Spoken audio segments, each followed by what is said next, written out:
નમસ્કાર વિદ્યાર્થી મિત્રો, વેટ ડિજિટલ એજ્યુકેશનમાં હું પરેશ વિરડિયા આપ સર્વે મિત્રોનું હાર્દિક સ્વાગત કરું છું। મિત્રો, આજે આપણે એક નવા જ પાઠની શરૂઆત કરવા જઈ રહ્યા છીએ, જે છે ધોરણ 7 વિષય સામાજિક વિજ્ઞાન, જેમનો પાઠ 7, જેનું નામ છે પ્રાદેશિક સંસ્કૃતિનું ઘડતર। એટલે કે જે પ્રાદેશિક જે પ્રદેશ, અલગ અલગ પ્રદેશોમાં અલગ અલગ જે સંસ્કૃતિ છે એ જાણીતી છે। ભારત એક ખાસ કરીને શેના માટે જાણીતો છે તો કે વિવિધતામાં એકતા દર્શાવતો દેશ ગણવામાં આવે છે। એટલે કે ભારતની અલગ અલગ પ્રદેશોમાં અલગ અલગ ભાષા છે, સંસ્કૃતિ છે, બોલીઓ છે, પણ છતાંય ભારતના જે લોકો છે એ બધા એક છે, એમાં રાષ્ટ્રીય ભાવના એક છે। તો આજે આપણે આ જ ચર્ચા કરવાની છે કે ભાઈ અલગ અલગ વિસ્તારોમાં કઈ કઈ રીતના બોલીઓ છે, એમની કઈ ભાષાઓ છે, શું એમના તહેવારો છે, એની સંપૂર્ણ ચર્ચા મિત્રો આ પાઠમાં આપણે કરવાના છીએ।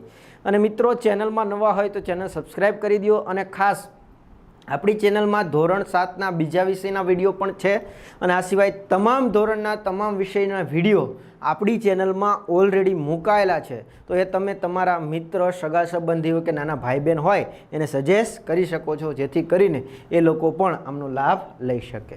તો ચાલો આપણે વાત કરીએ પાઠ નંબર 7, પ્રાદેશિક સંસ્કૃતિનું ઘડતર। તો જોઈએ, વિભિન્ન સમુદાયની જાણકારી આપણને તેમની ભાષા પરથી મળે છે। એટલે કે જે જુદા જુદા જે સમુદાયો છે, જુદા જુદા જે ગ્રુપ છે, આપણી ભાષામાં કહેવું હોય તો એમની જાણકારી આપણને શેના આધારે મળે છે તો કે એમની બોલી, ભાષા ઉપરથી મળે છે। જેમ કે ગુજરાતી બોલનાર ગુજરાતના, મરાઠી બોલનાર મહારાષ્ટ્રના, એટલે કે આવી રીતના આપણે અલગ અલગ ભાષાને આધારે નક્કી થઈ જાય કે આ ભાઈ ક્યાંનો છે।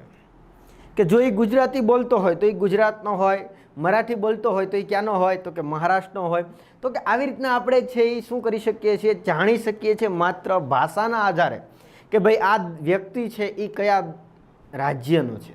ઓકે, નેક્સ્ટ જોઈએ, ભાષાની સાથે સાથે વિભિન્ન પ્રદેશોમાં પોતપોતાના રીત રિવાજો, ખાનપાન, વસ્ત્ર પરિધાન, કાવ્ય, નૃત્ય, સંગીત અને ચિત્રકલા હોય છે।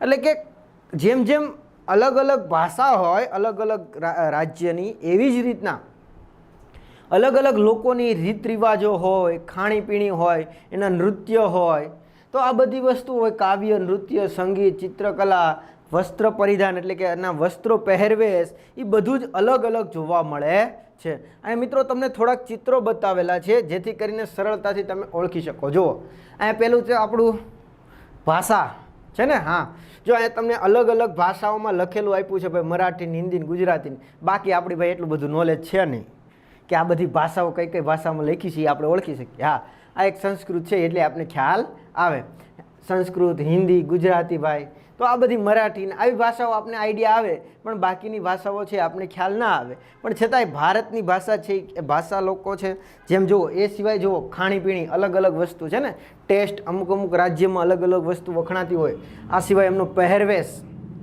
છે ને, વિવિધતામાં એકતા દર્શાવતો, જો બધાનો પહેરવેશ અલગ અલગ દર્શાવવામાં આવેલો છે। તો આવી રીતના ભારતમાં વિવિધતામાં એકતા દર્શાવવામાં આવે છે। તો અલગ અલગ પ્રાદેશિક વિસ્તારોમાં જોઈએ તો કે એના રીત રિવાજો અલગ અલગ છે, એમની ખાણીપીણી અલગ છે, વસ્ત્રો પરિધાન એટલે કે વસ્ત્ર પહેરવેશ અલગ અલગ છે, જોવા મળે છે। આ સિવાય એમના અલગ કાવ્યો હોય, એમના નૃત્ય અલગ અલગ હોય, સંગીત અલગ અલગ હોય, ચિત્રકલા અલગ હોય। તો આવી રીતના અલગ અલગ વસ્તુઓ છે તમને દર્શાવવામાં અહીંયા આપેલી છે, જેથી કરીને તમે સરળતાથી ખ્યાલ આવી શકે। જુઓ, આ બધા અલગ અલગ એમના નૃત્યો છે, જુઓ, આ એમની ચિત્રકલા, હા, અને આ નટરાજની જે મૂર્તિ છે, ખ્યાલ આવે છે ને। તો આ બધી વસ્તુ તમને એ દર્શાવવાનો પ્રયત્ન કરેલો છે કે ભાઈ ભારતમાં ખાસ કરીને જે વિવિધતામાં એકતા દર્શાવવામાં આવી છે એ આ બધી વસ્તુઓને આધારે વિવિધતા છે, છતાંય ભારત તો છેલ્લે કેવો છે, એક છે। ઓકે, આગળ વધીએ આપણે। જુદા જુદા વિસ્તારોમાં જુદી જુદી સ્થાનિક સંસ્કૃતિ, જેને આપણે ત્યાંની દેશી સંસ્કૃતિઓ કહીએ છીએ, તે આપણા દેશમાં જોવા મળે છે। એટલે કે જુદા જુદા વિસ્તારોમાં, નાની નાની જે જુદા જુદા વિસ્તાર હોય એમાં સ્થાનિક જુદી જુદી સંસ્કૃતિ હોય, એની પોતાની પોતા પૂરતી સીમિત એવી સંસ્કૃતિ હોય, તો એને આપણે શું કહીએ છીએ, દેશી સંસ્કૃતિ। શું કહીએ છીએ, દેશી, એટલે કે એના પૂરતું સીમિત હોય એવી જ સંસ્કૃતિ, તે આપણા દેશમાં જોવા મળે છે। આ બધી સંસ્કૃતિઓ વચ્ચે સદીઓથી આદાન પ્રદાન થતું રહ્યું છે, અને તેમ છતાં કેટલાક વિસ્તારોમાં કેટલીક ખાસ પરંપરાઓ આજ સુધી અકબંધ છે। એટલે કે સદીઓથી આ જે છે એ આદાન પ્રદાનની ભાવના, એટલે કે કોઈક મને વસ્તુ થોડી ઘણી આપે, હું એમને બીજી વસ્તુ સામે મારી પાસે હોય એ આપું અને એ વ્યક્તિ મને શું આપશે, એમની પાસે હશે એ. એટલે બેયની વસ્તુ સચવાઈ ગઈ અને બેયને બીજી વસ્તુ પણ મળી ગઈ. તો એને કહેવાય આદાન પ્રદાન. પહેલાંના સમયમાં તમને ખ્યાલ હોય તો આ જ વસ્તુ હતું, ત્યારે રૂપિયાનું એટલું બધું મહત્ત્વ હતું નહીં. તો કોઈ માની લો કે ભાઈ કોઈ ખેડૂત છે, એમને કોની જરૂર પડે છે, તો કે વાળ કાપવાવાળાની જરૂર હોય, તો એ આખું વર્ષ છે એ કોઈ એક વાણંદ પાસે શું કરાવશે, વાળ કપાવશે, એના પૈસા આપશે નહીં. હવે જ્યારે એના બદલામાં ખેડૂત છે એ શું કરશે, જ્યારે એમને પાક ઉત્પન્ન થશે ત્યારે એમાંથી અમુક ટકા પાક છે એ કોને આપી દેશે, આ વાણંદને. તો વાણંદને સામે શું મળી ગયું, અનાજ મળી ગયું અને એણે મહેનતનું એમને શું કર્યું, સામે ખેડૂતોના જે છોકરા હોય, ખેડૂત હોય, એના બધાના વાળ ને આ તે બધું કરી દીધું. તો સામે બંનેનું શું થયું, કામ સચવાઈ ગયું. તો આ એક ભાવના કહેવાતી આદાન પ્રદાનની ભાવના. તો આવી ભાવનાઓ છે એને લીધે સંસ્કૃતિઓને પણ ઘણો અરસપરસ શું થયો છે, ફેરફાર થયો છે. એટલે કે આદાન પ્રદાન એટલે આ સંસ્કૃતિઓમાં આપણી સંસ્કૃતિમાં બીજાની સંસ્કૃતિની ઝલક જોવા મળે છે, બીજાની સંસ્કૃતિમાં આપણી ઝલક જોવા મળે છે. તો આવી રીતના ફેરફાર જોવા મળ્યા છે. પણ ઘણા હજી એવી કેટલીક ખાસ વિસ્તારો એવા છે કે ત્યાં પોતાની જે સંસ્કૃતિ છે, એનો પહેરવેશ છે, ખાણીપીણી છે, એ બધું અકબંધ છે. ત્યાં કોઈ ફેરફાર થયો નથી, બીજી કોઈ સંસ્કૃતિમાં એમાં અસર જોવા મળી નથી. હવે નેક્સ્ટ આપણે જોવાની છે પ્રાંતીય ભાષાના વિકાસ. એટલે કે ભારતમાં જે પ્રાંતીય ભાષાઓ છે એમનો કઈ રીતના વિકાસ થયો એની ચર્ચા કરવાની છે. તો સૌપ્રથમ આપણે ભાષા આવે છે મલયાલમ. કઈ ભાષા આવે છે, તો કે મલયાલમ. કે ભારતમાં પ્રાંતીય ભાષાઓનો વિકાસ છે એ અંતર્ગત સૌપ્રથમ કઈ આવે છે, તો કે મલયાલમ.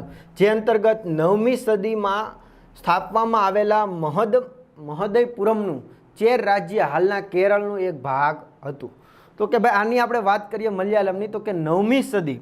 હવે 9મી સદી એટલે બધા મિત્રોને ખ્યાલ આવી ગયો હોય, છતાં પણ આપણે વાત કરી દઈએ કે ઈસવીસન 801 થી 900 સુધીનો સમયગાળો, એને શું કહેવાય, 9મી સદી. તો 9મી સદીમાં કહ્યું તો કે મહદયપુરમનું ચેર રાજ્ય, કયું, મહદયપુરમનું ચેર રાજ્ય એ હાલનું કયું, તો કે કેરળનો જ એક ભાગ હતો એવું કહેવાય છે. કેરળની સંસ્કૃતિને તેની ભાષા મલયાલમ સાથે જોડતા આ સંસ્કૃતિ મલયાલમ સંસ્કૃતિ તરીકે ઓળખાય. એટલે કે જે કેરળની જે સંસ્કૃતિને એની ભાષા કઈ છે, તો કે મલયાલમ ભાષા છે. તો આ મલયાલમ સાથે એને જોડી દેવામાં આવ્યું. આથી આ સંસ્કૃતિ કયા નામે ઓળખાવા લાગી, તો કે મલયાલમની સંસ્કૃતિ તરીકે ઓળખવામાં આવી. મલયાલમ ભાષા કેરળમાં બોલાતી મુખ્ય ભાષા છે. એક ગુણનો સવાલ પૂછાય, ભાઈ કેરળમાં કઈ ભાષા બોલાય છે મુખ્ય ભાષા, તો કે મલયાલમ ભાષા છે એ કેરળમાં મુખ્ય બોલાય છે. નેક્સ્ટ, તેના પર સંસ્કૃતિનો ઘણો પ્રભાવ જોવા મળે છે. એટલે કે તેના પર, એટલે કે મલયાલમ ભાષા પર ઘણો બધો એમનો પ્રભાવ જોવા મળે છે. 14મી સદીમાં વ્યાકરણ અને કાવ્યશાસ્ત્ર પર લખાયેલા લીલા તિલકમ ગ્રંથ પ્રવાલમ શૈલીમાં લખાયો છે. ફરીથી એક વખત, તો કે ભાઈ 14મી સદીમાં કયો વ્યાકરણ અને કાવ્યશાસ્ત્ર પર લખાયેલો કયો, તો કે લીલા તિલકમ. હા, નામ એવા છે ભાઈ, લીલા તિલકમ અને મણિપ્રવાલમ જે શૈલી છે એમાં આ ગ્રંથ લખાયેલો છે. કઈ ભાષાનો, તો કે મલયાલમ ભાષાનો. જેનું વ્યાકરણ છે કંઈક ને કંઈક 14મી સદીની અંતર્ગત વ્યાકરણ છે, એનું કાવ્યશાસ્ત્ર છે એ મલયાલમ ભાષાનું આ ગ્રંથમાં તમને જોવા મળે છે. તો આપણે ખાસ કેની વાત કરી, તો કે મલયાલમ ભાષાની વાત કરી. ફરીથી એક વખત, તો કે ભાઈ મહદયપુરમનું ચેર રાજ્ય છે એ કેરળનો જ એક ભાગ હતો અને કેરળની સંસ્કૃતિ છે એમાં ખાસ કરીને કેરળની ભાષા કઈ છે, તો કે મલયાલમ. જેથી કરીને સંસ્કૃતિ પાછળથી કયા નામે ઓળખાતી બની, જાણીતી બની, તો કે ભાઈ મલયાલમની સંસ્કૃતિ. આ સિવાય તો કે એનું જે ભાષાનું જે વ્યાકરણ શાસ્ત્ર છે, કાવ્યશાસ્ત્ર છે એ ક્યારે લખાયેલું, તો પહેલાં તો કયા ગ્રંથમાં લખાયેલું, તો કે લીલા તિલકમ નામના ગ્રંથમાં લખાયેલું અને મણિપ્રવાલમ શૈલીમાં લખાયેલું છે. કઈ શૈલી, તો કે મણિપ્રવાલમ શૈલીમાં લખાયેલું છે. તો આપણે વાત કરી મલયાલમ. હવે નેક્સ્ટ આપણી છે બંગાળી. તો બંગાળી ભાષાની વાત કરીએ તો કે બંગાળી ભાષાનો ઉદ્ભવ છે એ સંસ્કૃતમાંથી જ થયો હોવાનું માનવામાં આવે છે. એટલે કે જે બંગાળી ભાષા છે એ મૂળ તો એના મૂળ કયા છે, તો કે સંસ્કૃત ભાષા જ હોય, એની માતા સંસ્કૃત ભાષા જ હોય એવું કહેવામાં આવે છે. જોકે મિત્રો બધી ભાષાની જનની કોને ગણવામાં આવે છે તો કે સંસ્કૃતને જ ગણવામાં આવે છે. ક્યાંક ને ક્યાંક સંસ્કૃત ભાષામાંથી જ બધી ભાષાઓ ઉત્પન્ન થઈ હોય એવું માનવામાં આવે છે. પણ આ બંગાળી ભાષા છે એ સંસ્કૃતમાંથી જ ઉદ્ભવ થયો છે અથવા સંસ્કૃતમાંથી જ બની છે. 15મી સદી સુધીમાં ઉપભાષાઓ તથા બોલીઓ મળી એક સામાન્ય સાહિત્યક ભાષાનું સ્વરૂપ ધારણ કર્યું. એટલે કે 15મી સદીનો જ્યારે સમયગાળો આવ્યો ત્યાં સુધીમાં તો કે ભાઈ ઉપભાષાઓ, નાની નાની જે ઉપભાષાઓ હોય, આથી બોલીઓ છે એ મળીને એક સામાન્ય સાહિત્યક ભાષાની રચના થઈ. પશ્ચિમ બંગાળની બોલચાલની ભાષા બની ગઈ. જે ક્યાંની બની તો કે પશ્ચિમ બંગાળની જે છે એ બોલીચાલીની એટલે કે વ્યવહારની, સામાન્ય વ્યવહારની એની ભાષા આ છે બંગાળી બની ગઈ. જનજાતીય ભાષાઓ, પર્શિયન એટલે કે ફારસી ભાષા અને ભારતમાં અંગ્રેજ શાસનની શરૂઆત બંગાળથી થતાં ત્યાં યુરોપિયન ભાષાઓનો પણ બંગાળી ભાષા પર પ્રભાવ જોવા મળે છે.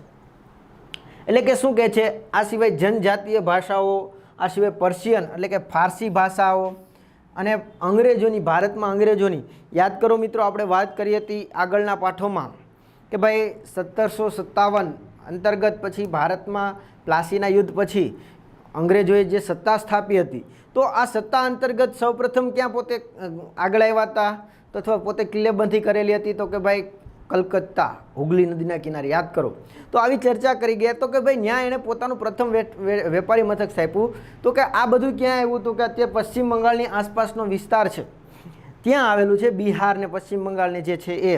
તો કે ત્યાં આ ભાષા ઉપર હવે જેમ જેમ અંગ્રેજો આવ્યા એટલે સ્વાભાવિક છે કે લોકો પોતાની ભાષાઓ બોલશે. તો આ સિવાય ફારસીઓ જે છે, પર્શિયન જે ફારસીઓ આવ્યા એ પોતાની ભાષાઓ બોલતા હતા. તો કે ભાઈ આવી રીતના બંગાળ ઉપર બંગાળી જે ભાષા છે એની ઉપર આ બધી ભાષાઓનો પણ પ્રભાવ થોડા ઘણા અંશે જોવા મળે છે. પ્રારંભિક બંગાળ સાહિત્યને 2 ભાગમાં વહેંચી શકાય. એટલે કે જે પ્રારંભિક જે બંગાળ સાહિત્ય છે એને કેટલા ભાગમાં વહેંચવામાં આવે છે, કેટલા ભાગ પાડવામાં આવે છે તો કે 2 ભાગમાં એમને વહેંચવામાં આવે છે, 2 ભાગ પાડવામાં આવે છે. જેમાં સંસ્કૃતથી પ્રભાવિત અને સ્વતંત્ર.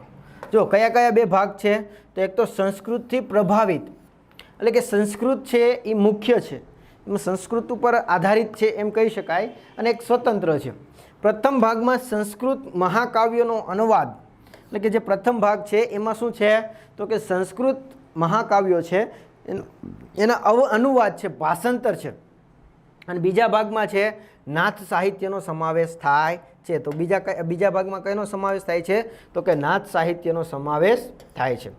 તો મિત્રો આ આપણે વાત કરી બંગાળની ભાષા એટલે કઈ તો કે બંગાળી ભાષા વિશે ચર્ચા કરી. બંગાળી ભાષા મૂળ કઈ ભાષામાંથી ઉદ્ભવ થઈ છે તો કે સંસ્કૃત ભાષામાંથી ઉદ્ભવ થઈ છે.